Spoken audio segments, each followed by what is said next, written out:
For 6 years, I listened to a language that was never meant for humans, and it came from the forest. It didn't happen all at once, not like a sudden shock. It seeped in little by little, like that sound had always been there, and over time, I simply learned how to truly hear it. At first, I tried to call it noise, a strange echo, an acoustic coincidence. It was easier to pretend my brain was inventing patterns than to accept that it had structure, intention, and repetition. But eventually, denial became impossible because that language started to make sense to me. And when something that should never be understood becomes understandable, you cross a line you can't uncross. It took me a long time to talk about this because I know exactly how it sounds to anyone who's never been in that situation. I know how the human mind reacts when it hears something that threatens the order of things. The first defense is laughter, the second is denial, the third is silence. I lived inside that. Silence for years, carrying something that didn't fit into any comfortable explanation. It wasn't a beautiful story, or a spiritual experience, or some extraordinary adventure to show off. It was coexisting. It was repetition. It was survival. And most of all, it was learning something that was never made for us. All that time taught me that the forest isn't just an empty backdrop where things happen by chance. It's organized, alive, alert. A territory that watches far more than we want to. Believe, the idea that humans enter, explore, and leave with total control is a comforting illusion, but a fragile one. When you spend enough time in there, when you stop being a visitor and become a constant presence, you realize there are rules that aren't written on signs or drawn on maps. And some of those rules are communicated in ways we don't use human words to understand. Maybe the most uncomfortable question isn't whether this is real or not, but why we react so badly when something knocks us out of the center of the story. Because accepting that there's a language outside of ours, operating in the same space, means admitting we're not the only ones capable of observing, assessing, and deciding. And that hits something deep. It hits control, hierarchy, that feeling of dominance we've been trained to call safety. While you're listening to me right now, I want to ask you something simple but important. Write in the comments where you're watching from: city, state, country. It doesn't matter where you are, because this story doesn't belong to one single place. It runs through different forests, different regions, different people. What changes are the names and the landscapes. The discomfort is always the same. And knowing where you're coming from helps show just how much bigger this is than it looks. Over those 6 years, I learned to tell the difference between silence and emptiness. I learned that not every silence means nothing is there, and not every sound is random. I learned there's a huge difference between hearing something and being heard. Because at a certain point, it became clear to me that this language wasn't just being released into the air. It reacted, it adjusted, it marked boundaries. And that changes everything, because a reaction implies awareness, and awareness implies choice. This isn't a story about monsters or folk myths meant to scare kids. It's a story about forced coexistence between presences that don't share the same origin, but occupy the same space. It's about what happens when one of those presences learns the other without ever being invited to learn. And it's also about the price of returning to the human world, carrying something that has nowhere to exist without being mocked or dismissed. I know a lot of people will want to label this impossible before they even hear the whole thing. That's understandable. Doubting takes less effort than listening closely. But there's a reason certain stories keep surfacing, even when they're pushed out of public conversation. They keep coming back because they don't solve themselves. They linger, they bother you, and the harder we try to pretend they don't exist, the more ways they find to resurface. If you're not subscribed to this channel yet, that's not a small detail. It's exactly where a lot of people lose access to information you won't find anywhere else.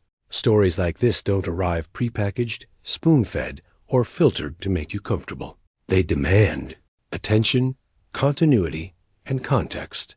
If you're not subscribed, you end up catching scattered fragments, missing critical connections, and always staying one step behind when something new drops. What I lived didn't start with this language, and it doesn't end with it. The language was a consequence, not the cause. Before it, There was a disappearance no one could really explain. There were searches that ended way too fast. There was a quiet acceptance that some things just happen. But when you look closely, when you start putting the fragments together, you realize chance is a lazy explanation for something that repeats far too often. Maybe the hardest thing to accept is that none of this happened in a spectacular way. There was no cinematic scene, no dramatic showdown, no grand revelation. It was all too simple, too everyday. And that's exactly what makes it more disturbing. Because if something like this can happen in the middle of normal life, then it doesn't depend on special conditions. It depends on presence, time, and crossing boundaries we are never taught how to recognize. If you stay with me until the end, you'll understand how someone can vanish from the human world and come back carrying a language that doesn't belong to them. You'll understand why learning to listen can be more dangerous than learning to speak. And you'll see this story isn't about proving something exists. It's about facing what changes when we stop pretending we're alone everywhere we go. What comes next isn't comfortable or simple or designed to please you, but it's necessary. Because once certain things are said, even if they were never meant to be heard by us, ignoring them stops being an option. After that beginning that felt impossible to say out loud, the story rewinds to something that, at the time, was treated like just another ordinary disappearance. One of those cases that shows up in local news for a few days, mobilizes neighbors, volunteers, search teams, and then simply fades out of public conversation. The child vanished in a vast wooded area, far from major cities, in a place where the forest had always been part of people's everyday life. There were no clear signs of violence, no direct witnesses, nothing that pointed to an immediate crime. Just absence. The search started quickly, the way protocol demands. Tracking dogs, helicopters, people walking in lines through the woods, watching every detail of the ground, every broken branch, every possible trace. Theories came almost automatically. A fall in hard-to-reach terrain, disorientation, an animal attack, human error. All of those explanations are familiar, comforting, repeated endlessly in cases like this. They give shape to chaos when there aren't real answers. And for a while, that's what held up the hope that everything would be resolved. Days passed with nothing. No piece of clothing. No personal item. No solid sign of where that child could have gone after the last known point. Teams expanded the perimeter, then narrowed it. The searches became less intense. Media coverage dropped. The story cooled off, like so many others. Officially, the case ended up labeled an unsolved disappearance, a tragedy, a cruel twist of fate, something that happens, sadly. Over time, life around it moved on. People returned to their routines. The forest stayed where it was. The trails remained open. The child's name became a painful memory for the family and a quiet statistic for anyone looking at numbers from a distance. And that's exactly how this kind of story is supposed to end. Except here, there was something no one noticed back then. Something that never made it into a report, never showed up in interviews, never became part of the official theories. Time passed, years, long enough that the disappearance was remembered only on certain dates, in hushed conversations, in photos tucked away. To the world, it was a case closed without an answer. To the people who lived it up close, it was an open wound. And for the forest, apparently, nothing had changed.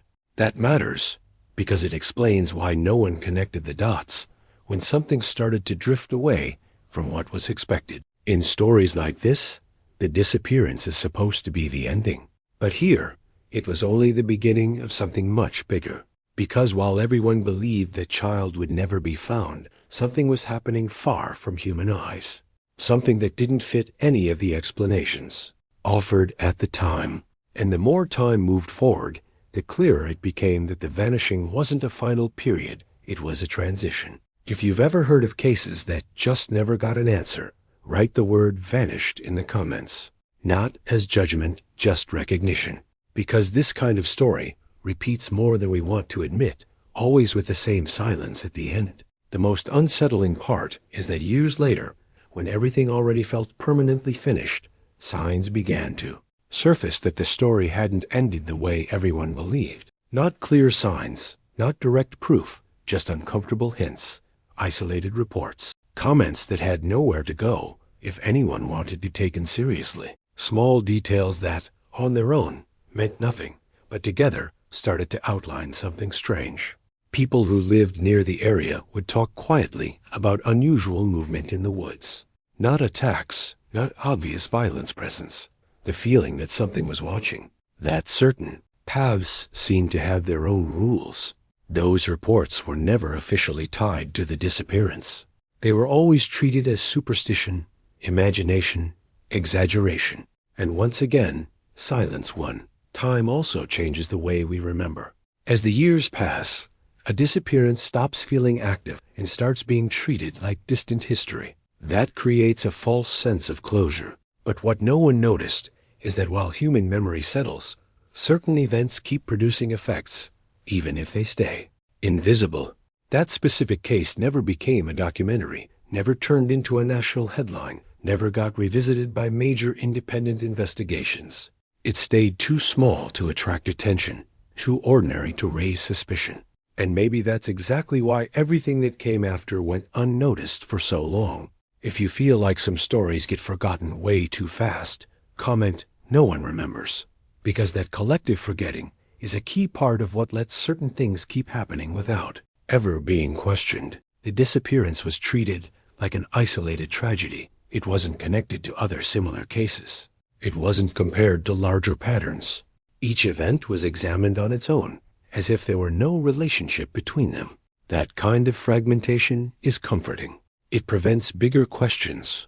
It blocks uncomfortable connections. It keeps anyone from noticing that maybe we're not dealing with random events. Meanwhile, the child was growing up, not in the world we know, but in a context no one imagined could be possible. And that's the part that changes everything. Because if for 6 years, everyone believed that life had been cut off, what actually happened was something far harder to accept. Something that turns the disappearance into only the first chapter of a story that never should have existed. It's important to feel the weight of that before moving forward, because we're not talking about a miraculous rescue or someone who survived on extreme luck. We're talking about coexistence, adaptation, something that completely shatters the idea that this disappearance was just a tragic twist of fate. While the world kept believing a simple narrative, another reality was unfolding far from any camera, far from any official explanation. And the more you understand how that disappearance was handled, the clearer it becomes why no one was prepared for what came next. If this part of the story already makes you uneasy, right, this isn't over. Because it isn't. And everything that was ignored back then starts to demand a price now. When the narrative stops being about someone who vanished and becomes about someone who lived through something that should never be possible. From here on, the disappearance stops being the center of the story. It becomes the backdrop for something even more unsettling. Because understanding where that child was during those years changes the way we look not only at this case, but at so many others still filed away as unsolved mysteries. And this is exactly where the story begins to leave the territory of the ordinary unexplained and enter something no one knows how to classify. As time went on, it became impossible to keep calling that place just the woods, what we've always treated as scenery background for trails. Maps and survival stories worked there like a home, not in a romantic sense, but in a practical, organized, functional one. The child wasn't wandering aimlessly, improvising existence day by day. There was structure, there was routine, there were rules that didn't need to be spoken to be understood. From the outside, the forest looks like chaos. Trees, shadows, layered sounds, paths that disappear. But from the inside, it reveals itself as a living system where almost nothing is truly random. There are invisible routes, passage points, places to avoid, zones of silence. The child learned that not like someone studying, but like someone living. Every movement had purpose. Every pause had a reason. And little by little, that environment stopped being a constant threat and became a reference point. This is where perception changes for good, because surviving alone for 6 years would be nearly impossible. But the child wasn't alone. And they also weren't being hunted or held captive the way many people would try to imagine. What happened was something much harder to accept: integration. A gradual adaptation into a territory that existed long before them, operating under its own rules. The presence that shaped that process didn't impose itself like a monster. There wasn't constant terror, pointless violence, or unnecessary displays of power. Bigfoot, in this context, doesn't appear as a chaotic creature, but as something old, steady, watchful. A presence that observes more than it acts, reacts more than it attacks. Not something that teaches in a human way, but something that allows learning through proximity and survival. The child began to understand the forest's rhythm by watching when to move, when to stop, when silence is a warning, and when it's just the wind dying down. That's not something you learn from a handbook. It's something you absorb by living inside the system. And the more time passed, the more obvious it became that the territory wasn't hostile by nature. It just wasn't human. If you've ever felt like certain places have their own rules, write "The forest is watching" in the comments. Because that realization hits the moment we stop seeing ourselves as the unquestioned center of the experience. Bigfoot wasn't always a constant figure in plain sight. A lot of the time, the presence was felt more through its effects than its shape. Animals changing their behavior, long stretches of unnatural quiet, the sense of being accompanied without an immediate threat. That creates a kind of silent coexistence, built on mutual recognition, not dominance. The child learned where they could go and where they shouldn't, not through explicit prohibition, but through consequence. Some paths simply didn't open up. Certain areas triggered immediate unease.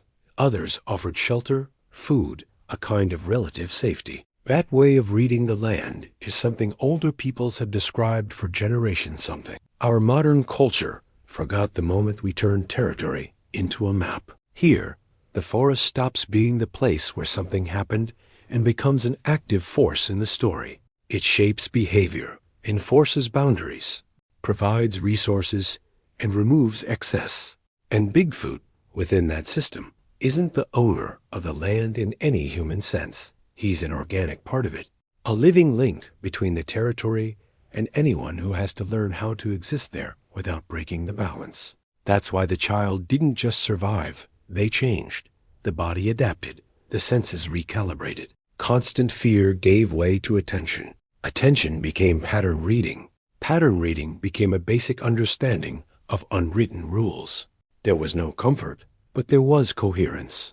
And coherence is something the human brain recognizes, even without language. If you feel like this completely shatters the idea of the forest as just a backdrop, comment, "It's not just a place," because this is the exact point where the story starts drifting away from everything we're used to hearing. Another important piece is that there wasn't total isolation. The child wasn't left entirely to chance.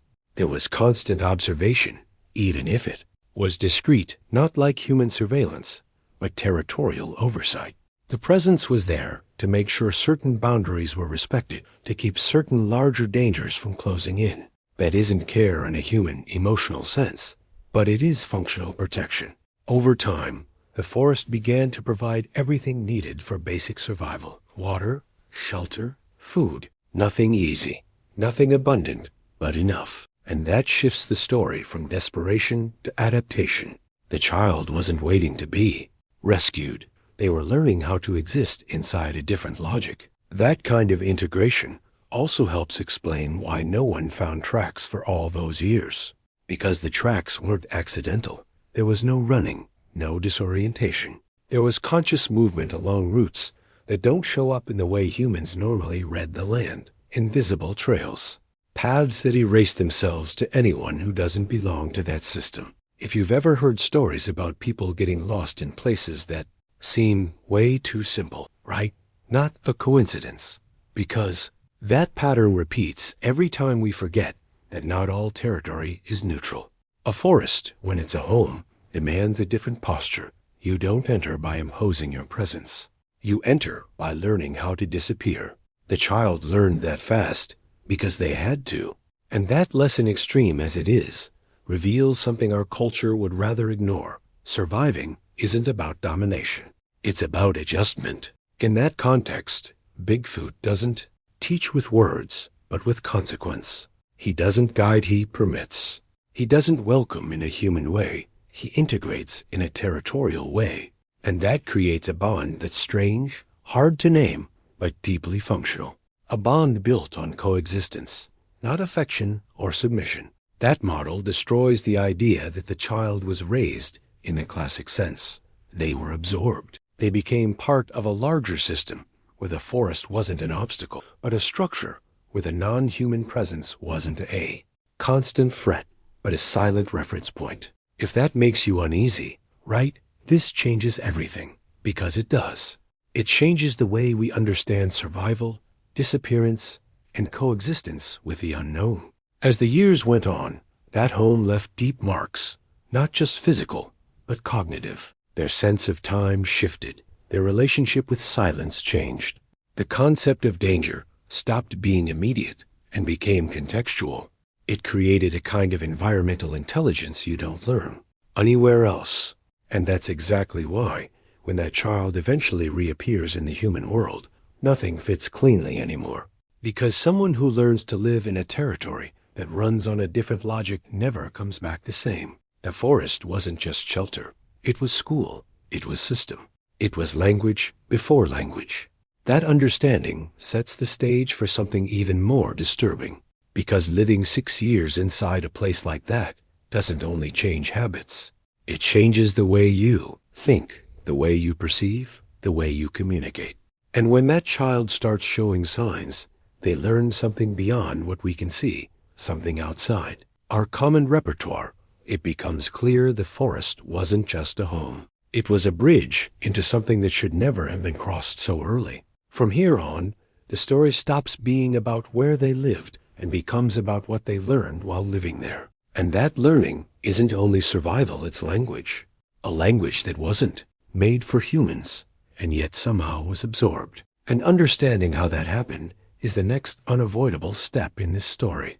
The first contact didn't happen as an attack, and that's the most important detail in the entire story. Because everything we've been taught to imagine about an encounter like this prepares us for instant violence, panicked escape, or a quick death. But that's not what happened. What happened was something far harder to process. A pause. A moment where time seemed to slow down just enough for a decision to be made. The child sensed the presence before they saw it.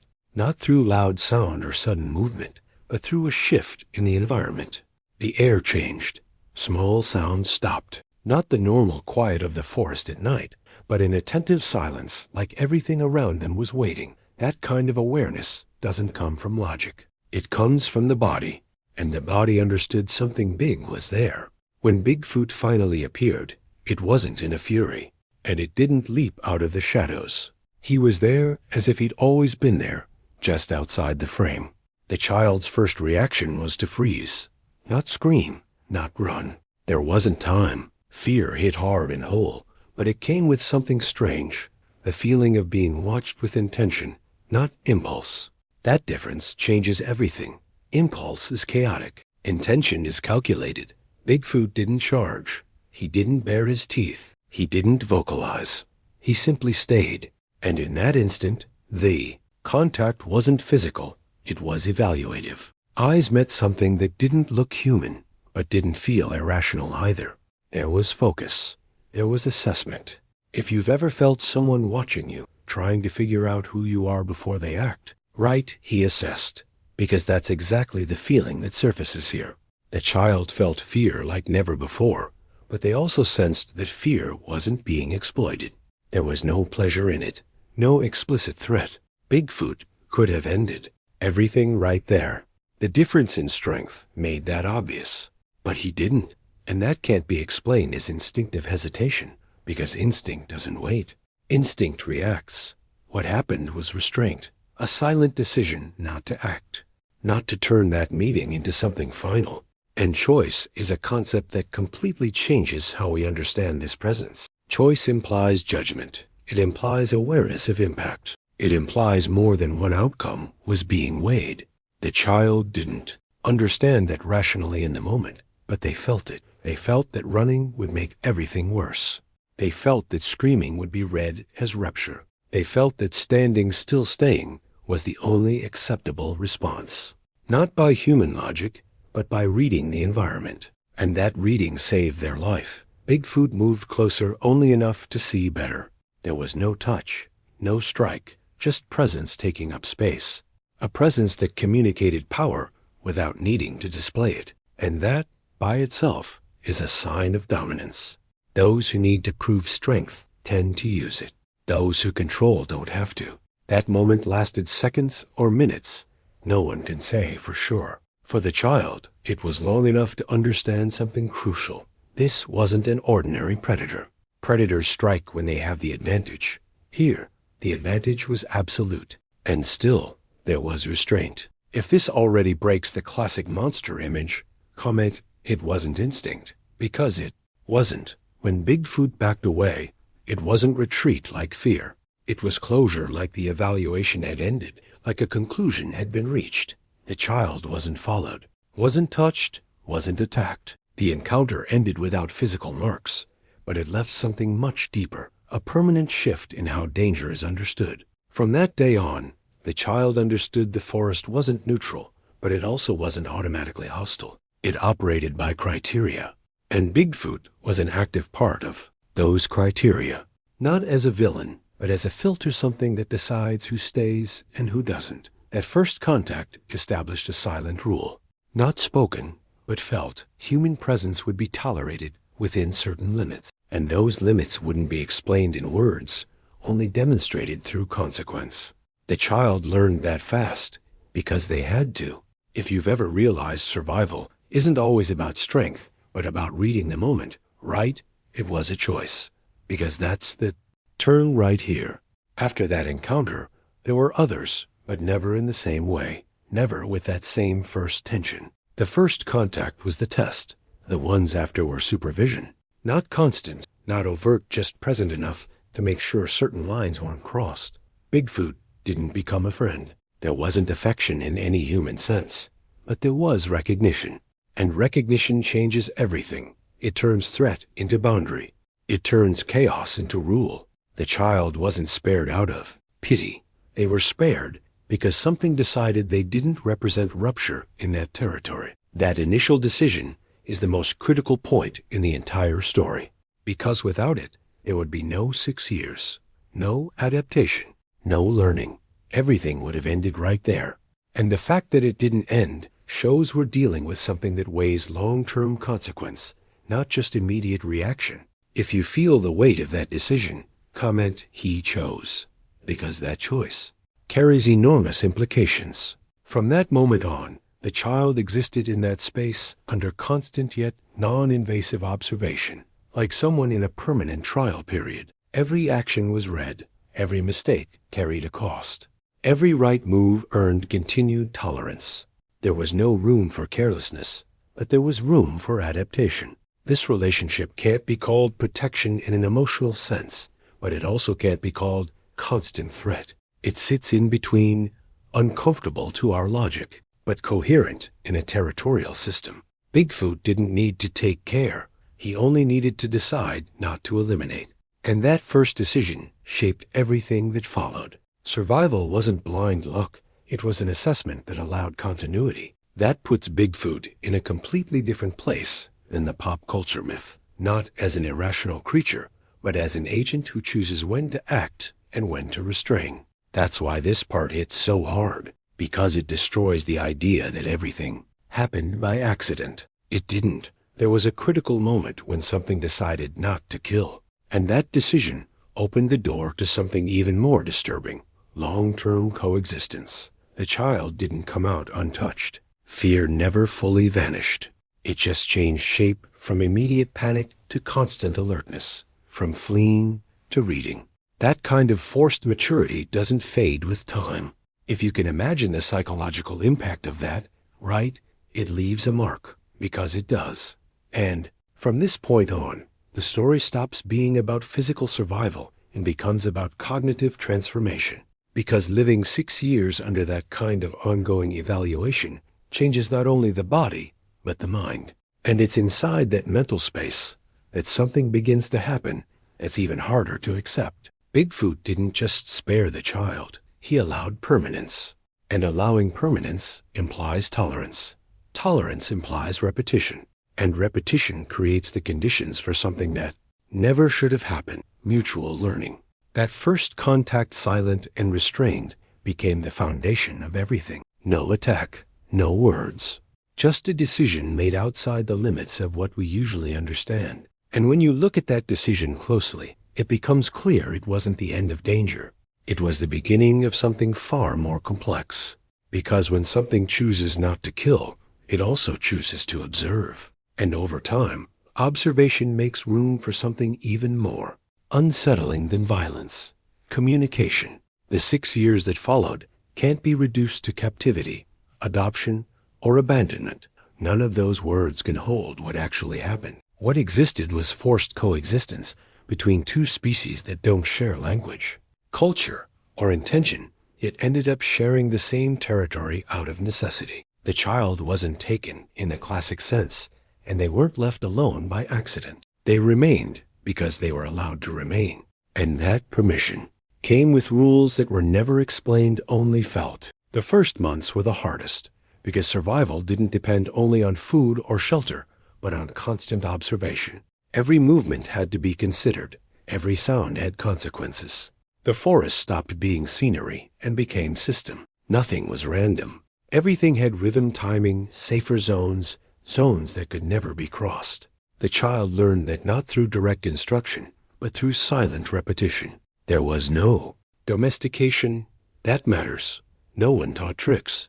No one demanded obedience. Bigfoot didn't try to control, and the child didn't try to challenge. What existed was an implicit agreement. As long as certain limits were respected, the presence would be tolerated. That kind of coexistence creates a constant state of alertness, where staying alive depends more on noticing than on acting. Over time, routines emerged.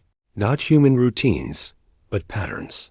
Hours when the forest felt more active. Moments when staying still was safer. Places where food could be gathered without interference. Others where simply getting close created immediate tension. The child began recognizing those signals before they could even explain them rationally. If you've ever felt places warn you without words, right, the forest speaks. Because here, the learning happened at exactly that level. Bigfoot's presence was rarely constant in sight, but always constant in perception. It wasn't direct surveillance, but awareness of being watched. The child could feel when they were being assessed, when something needed correction, when it was time to retreat. There was no punishment in a human sense, but there were consequences. A closer sound, a heavy shift in movement, a silence that changed everything. Over the years, that system started to make deeper sense. The child learned to tell silences apart: the neutral quiet of an ordinary forest, the warning quiet, the ending quiet. Each one carried a different meaning. That isn't something you learn from books. It's something your body memorizes. Food didn't come from open hands or obvious gestures of care. It came through opportunity, through leftovers placed on purpose, through places where a hunt had already happened, through fruit that became reachable at certain times of year. The child wasn't given food. The child was granted access. That difference changes everything. There wasn't emotional dependence. There was territorial dependence. If that makes you uneasy, comment, it wasn't adoption, because it wasn't. Bigfoot never presented himself as a father figure and never as a protector in an affectionate sense. But he also never behaved like a constant threat. He acted like a moving boundary, sometimes close, sometimes far, always aware. That kind of presence creates a strange bond built not on tenderness, but on shared survival. Over time, the child began noticing specific sound patterns. Not words yet, but variations. Sounds that meant movement. Sounds that meant tolerance. Sounds that signaled something was wrong. Learning it was slow and often painful. Mistakes were expensive. Not through immediate violence, but through fear, strong enough to make sure they weren't repeated. If you've ever realized that learning the hard way changes who you are, right? Learned early. Because that kind of learning leaves no room for innocence. Living that way also reshaped how the child experienced their own body. Movements became more economical, steps quieter, breathing controlled, eyes trained to catch peripheral motion. None of that was taught, it was demanded. The forest requires total attention, and Bigfoot was part of that demand. There was no play in a human sense, but there was mutual curiosity, not innocent curiosity, but prolonged observation. The child watched Bigfoot from a distance. Bigfoot watched the child even more. That silent exchange built a kind of familiarity that didn't erase danger, but made it predictable, and predictability is survival. As the years passed, the child began to understand they weren't there by accident, but they also weren't there because the other side chose them in an emotional way. They were there because they adapted fast enough not to be eliminated. That realization is heavy. It builds a relationship with the world based on earning permission to remain, not on having a right to. If that already feels brutal, comment, "This changes a person," because it does. Most disturbing part is that through all of this, the child didn't lose their humanity in a moral sense, but they did lose innocence. The world stopped being something that welcomes you and became something that tolerates you. That shift shapes character, perception, and expectation. Fear doesn't disappear. It turns into a tool. Across those 6 years, there was no submission and no rebellion. There was adaptation. The child didn't try to dominate the space, and the space didn't dominate the child in a simple way. They learned how to exist inside a system that wasn't built for humans. And that requires a kind of humility our culture rarely teaches. Over time, that coexistence produced something even more uncomfortable: recognition, not affection, functional recognition. Bigfoot began adjusting behavior in response to the child's presence.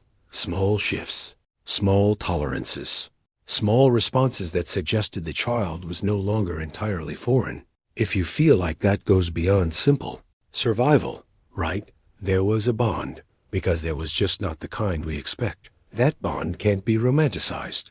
It wasn't beautiful, it wasn't fair, it wasn't desirable, but it was real. And it was built through repetition, silent respect, and constant reading of invisible limits. The child wasn't turned into something non-human, but they also didn't stay intact as an ordinary human. Every year, the forest left deeper marks, not visible scars, but internal recalibrations. The child began thinking in terms of territory, not property, in terms of staying, not conquering. And that changes the way someone understands the world completely. And it's right here that something begins shifting even more radically. Because after 6 years of watching, being watched, and surviving inside that system, the child didn't just learn how to live there. They started sensing something beyond signs and silences, something that had structure, pattern, and eventually, language. The language revealed itself before it was recognized as language. At first, it was just sounds that didn't fit anything known. Not screams, not calls, not random forest noise. They had repetition without being mechanical, variation without being chaotic. The child didn't understand it as language right away. They understood it as pattern, and pattern, repeated often enough, starts to teach. Those sounds never appeared on impulse. They showed up in specific contexts, always tied to movement, staying, or approach. There was one kind of vocalization when something was out of place, another when an area was temporarily accessible, another when a boundary was about to be crossed. There was no verbal explanation. The meaning came from consequence. Each sound carried a clear response from the environment. Over time, it became obvious this didn't function like human words. There were no names, no descriptions, no narrative. It was functional communication, direct, economical, not for telling stories, but for regulating behavior, not expressing emotion, but expressing intention, not seeking dialogue, but territorial alignment. The child began noticing that certain sounds always arrived with a pause, and those pauses were as important as the sound itself. The pause signaled waiting, assessment, decision. That doesn't exist in natural noise. Wind doesn't wait. An ordinary animal doesn't hold silence as a tool. Here, silence was part of the message. If you've ever realized silence can say more than words, right? Silence speaks. Because here it was literal. As the years went on, the child began anticipating reactions based on those sound patterns, not through conscious translation, but through bodily recognition. The body reacted before the mind. One specific sound made the body stop. Another allowed sideways movement. Another warned that staying would be a mistake. This language wasn't learned through reasoning. It was learned through survival. What's most unsettling is that there was no formal teaching. No one corrected mistakes with words. Mistakes were answered by shifts in the environment, a closer movement, a tangible weight in the air, a prolonged silence that pressed until retreat. That created a direct association between sound, space, and consequence, a territorial grammar. This language also wasn't constant. It didn't show up all the time. It spoke only when necessary. The rest of the time, the system ran on its own. That reinforces the idea that speaking wasn't impulse, it was choice. A tool saved for specific moments when silence stopped being enough. Over time, it became clear this communication expressed four main concepts: territory, warning, permission, and limit. There was no variation beyond that. Everything revolved around those axes: where you are, how far you can go, when you must stop, when you must leave. Simple, brutally efficient. If this is breaking your idea of what language is, comment, "This isn't human speech," because it isn't. Another important detail is that this language didn't aim for total understanding. It didn't need to be grasped intellectually. It needed to be obeyed functionally. The child didn't need to know what was said, only what to do after hearing it. That flips the entire logic of communication. This isn't exchange. It's regulation. The lack of emotion in this language deeply unsettles anyone who tries to analyze it using human parameters. There's no warmth, no anger, no explicit threat. There's active neutrality. That doesn't mean there's no intention. It means there's no need to justify intention. The system doesn't explain. It operates. In rare moments, the child noticed tiny variations in those sounds. Not new words, subtle shifts in rhythm and intensity. Those shifts signaled urgency differences. Not mood, non-emotional urgency, functional urgency. Something had to be corrected now, not later. If you've ever felt something was wrong without being able to explain why, right? I felt it, because that's exactly how this kind of communication works. This language also wasn't directed only at the child. Sometimes similar sounds appeared in response to movements within the forest itself, other animals, other presences. That reinforces the idea that this wasn't social language, but environmental language, a layer of organization above the human. The child began to understand that this language wasn't created to be learned by humans. It was used despite human presence, not because of it. The fact that it became partially understandable was a consequence of prolonged coexistence, not any intent to teach, and that makes it even more unsettling. There was no dialogue. There was regulated coexistence. The language didn't invite.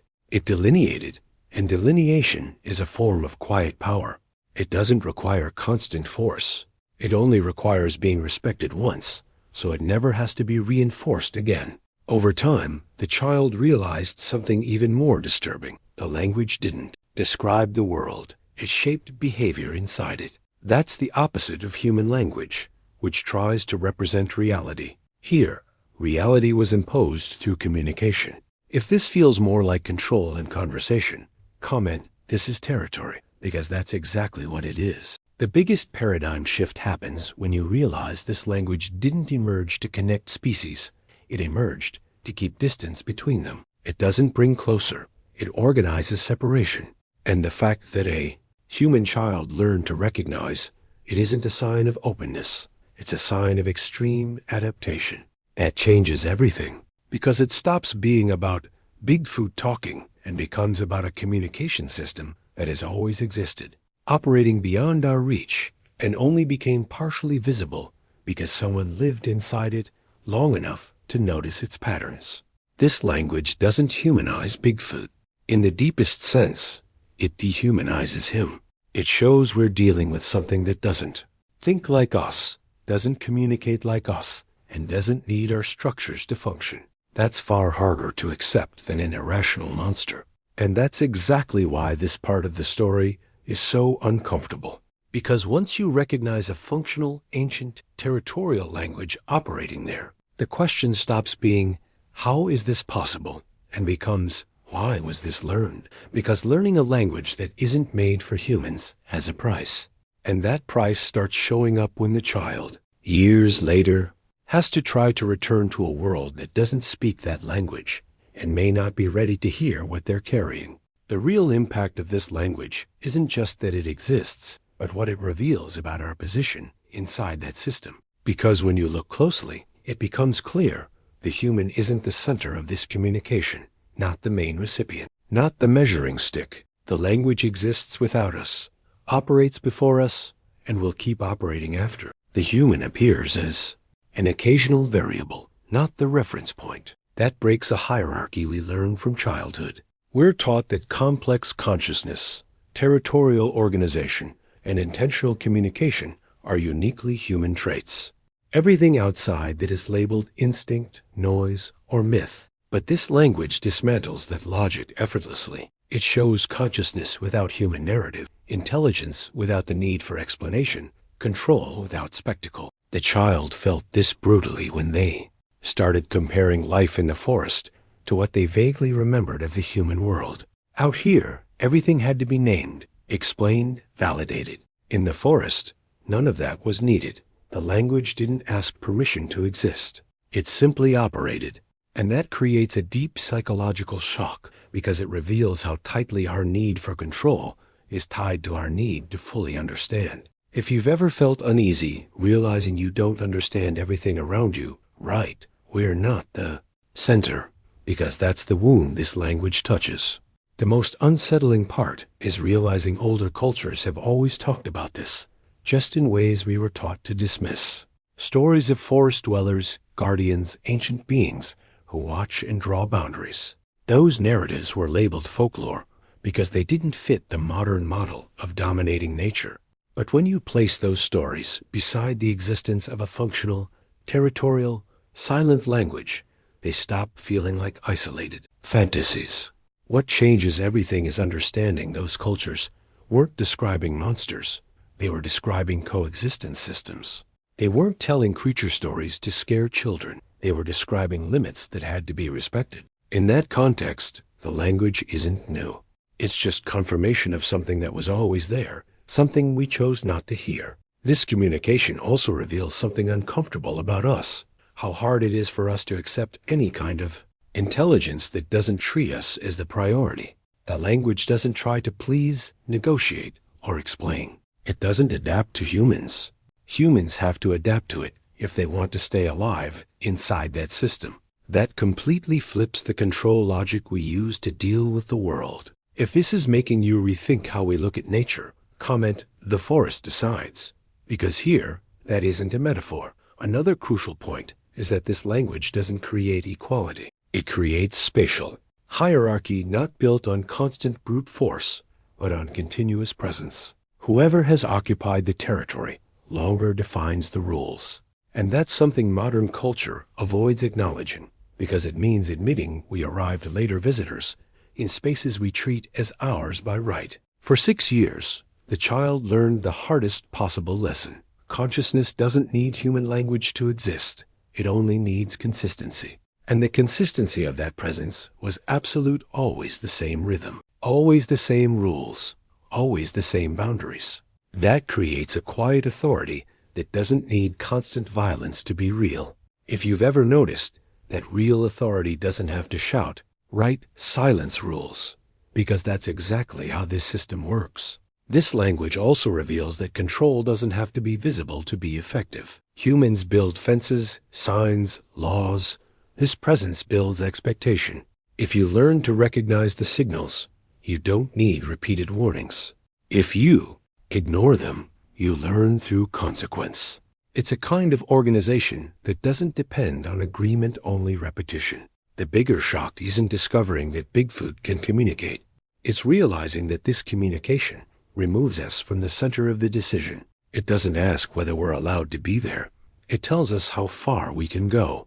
That completely changes how we understand disappearances, strange encounters, and that recurring feeling that certain areas don't want prolonged human presence. That exclusion also explains why so many human accounts describe the feeling of being assessed, not an imminent attack, but being watched and measured. This language isn't for conversation. It's for determining whether a presence is tolerable or excessive. And that's something no human institution likes to admit out loud. If this is already starting to get under your skin, comment, "This explains a lot," because it really does. Once you accept that perspective, older pieces start fitting together. Why certain regions attract similar reports. Why some disappearances never leave a trace. Why some people come back changed without being able to explain exactly what happened, not because they saw something clearly, but because they crossed an invisible line and survived it. This language reveals we aren't the only conscious agents organizing space. It suggests there may be parallel systems of territorial control that don't need our approval. And that's deeply destabilizing for a culture built on believing it's the only one that can name, map, and decide. That's where the biggest psychological impact comes from, not fear of the unknown, but the loss of centrality. By learning this language, the child stopped being human in the cultural sense. They began to understand a system where humans don't command, don't explain, and don't lead. They either adapt or they retreat. If you can feel the weight of that, right, we're not the owners, because that phrase sums it up. That's exactly what makes this story so hard to accept publicly. Not because it's about one specific creature, but because it forces us to rethink our place in the world. It forces us to consider that there may be intelligences operating outside our rules of validation, drawing boundaries we keep pretending aren't there. This language doesn't only reveal Bigfoot. It reveals how much we depend on the idea of control to feel safe. And when that control is questioned even quietly, everything starts to shake. That's why this story can't stop here. Because once you understand what this language says about us, the inevitable question is no longer about the forest. It's about what happens when someone who learned those boundaries has to return to a world that pretends they don't exist. The return to the human world didn't look like a triumphant rescue or a tearful reunion. It was quiet, fragmented, and profoundly disorienting. After 6 years living under rules that didn't need to be, explained, returning to a place where everything demands justification was more traumatic than any night in the woods. The body was there recognized, identified, handed back, but the mind stayed on a different rhythm, a different logic, a different time. The human world felt too loud, too fast, full of words that didn't quite mean what they sounded like. Adaptation didn't fail for lack of effort. It failed because no one around them had language for what that person was carrying. The questions came loaded with curiosity, but also expectation. They wanted a clean, linear story with a beginning, middle, and end. They wanted obvious danger, visible violence, a recognizable villain. And when that didn't come when the account was built from silences, pauses, and limits that were hard to explain, interest quickly turned into discomfort. Silence started being enforced in subtle ways. There were no direct orders not to speak, but there were enough reactions to teach that speaking wasn't safe. Suspicious looks, half-hidden laughter, topic changes. The constant feeling that any attempt to explain would be translated as exaggeration, poorly processed trauma, or imagination. The human world wasn't prepared to hear about a coexistence that didn't involve explicit violence, but also didn't involve heroic salvation. Over time, it became clear the bigger shock wasn't disbelief, it was ridicule. The forest never ridiculed anything. It simply existed, set rules, and reacted when it had to. Human world turned everything into defensive jokes. Laughing was easier than admitting someone survived 6 years outside any known social structure without being destroyed. Laughing protected the hierarchy. Laughing kept everything in its place. If you've ever felt that telling the truth would cost you more than staying quiet, right, better to stay silent, because that choice doesn't come from cowardice. It comes from reading the room. Little by little, the person learned that some truths aren't rejected because there's no proof, but because the impact is too big. The problem wasn't convincing anyone Bigfoot existed. The problem was explaining that he didn't behave the way the popular imagination needed him to. He wasn't a monster, a father, or a savior. He was presence. He was rule. He was territory. And that didn't fit inside any comfortable narrative. The return also brought a loss that's hard to name. In the forest, the limits were clear even when invisible. In the human world, everything felt ambiguous. People said one thing and did another. They promised to listen, but expected a filtered version. They talked about freedom, but rejected any story that threatened their sense of control. That contradiction created a kind of exhaustion that hadn't existed before. There were attempts to adjust, therapy, mediated conversations, simplified explanations, but something always failed to cross over, because what had been lived wasn't just an extreme experience. It was structural change in perception. Anyone who learns a language built on limit, silence, and intention starts hearing the world different. And the human world rarely likes being heard that closely. If you've ever come back from somewhere, or from an experience feeling like no one truly wanted to know what happened, comment, "No one gets it," because that isolation is more common than it looks. As time went on, the person realized that the bigger trauma wasn't fear of the forest, it was the human world's refusal. The forest never pretended to be anything else.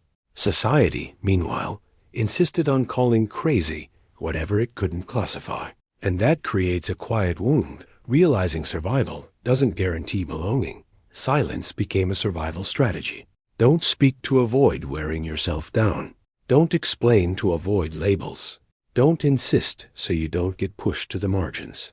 That silence, though, wasn't empty. It carried constant comparison.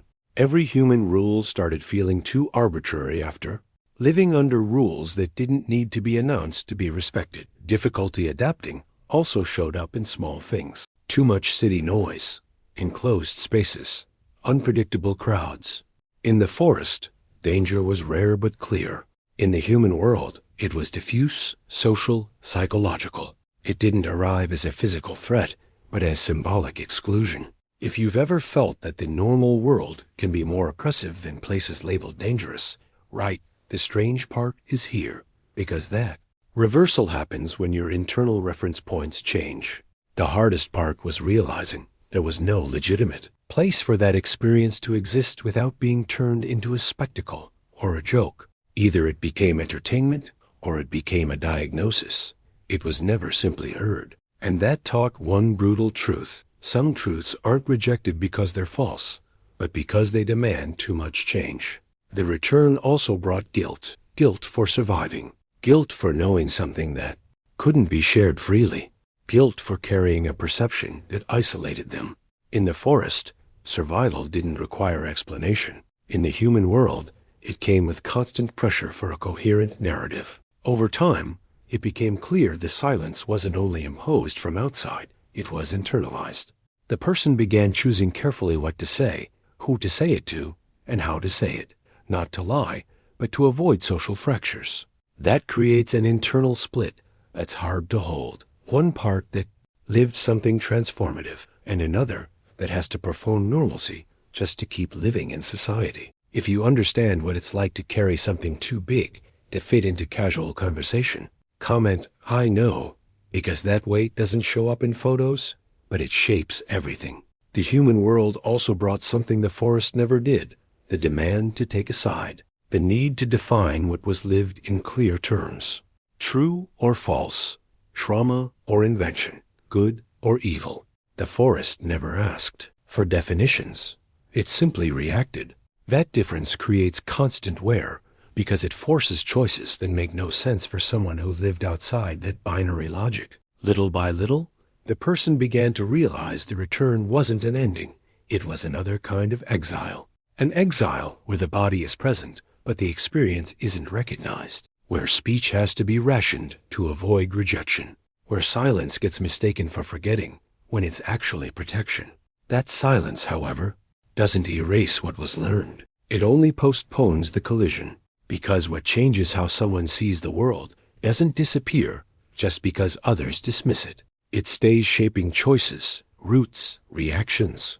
And that becomes clear when you watch how that person moves through the human world, always alert to boundaries no one else can see. If that feels familiar, right? I learned to stay quiet, because that kind of learning doesn't come without a cost. The return also exposed something disturbing: how much our society depends on controllable narratives to function. Anything outside that becomes a symbolic threat. The story of someone who lived 6 years with a non-human presence, learned a functional language, and came back without glorification or explicit horror doesn't reinforce anyone's beliefs. It just destabilizes them. And that's why it gets pushed into silence. Not because it's impossible, but because it's too inconvenient. Because it forces us to rethink what we call civilization, consciousness, and control. The biggest trauma wasn't what happened in the forest. It was realizing that, upon returning, there was no real space for that truth to exist without being distorted. And it's exactly here that the story starts tilting towards something even more uncomfortable. Because when someone returns carrying knowledge that can't be spoken freely, the question stops being about the past and becomes about what that changes from here on out. What's left after all of this isn't a clear answer or a comforting conclusion. What's left is a question that keeps pressing, even when we try to move forward as if nothing changed. It's not about proving the existence of something many people prefer to call a myth. It's about accepting the impact of sharing language, territory, and time with a presence that isn't human, but also isn't unconscious. Something that watched, assessed, and decided when to speak and when to remain silent. After that, certain certainties stop feeling solid. Trails no longer feel like just trails. Forests stop being just scenery. And the idea that we're always the center of everything starts cracking in a way that can't be reversed. Maybe the most disturbing part is realizing we weren't tricked, attacked, or directly threatened. We were simply confronted with the possibility that we were never as alone as we liked to believe, just too distracted to notice. This story doesn't ask for blind belief, and it doesn't offer comfort. It demands attention. It demands humility. It demands that we accept there are layers of reality that don't bend to our ready-made narratives. And if that discomfort is staying with you, the next video on your screen digs into that same tender nerve from a different angle, with a different secret, a different story, a different lens. It's not a continuation of what you heard here, but it belongs to the same larger unease, what we choose not to see when silence feels safer than the truth.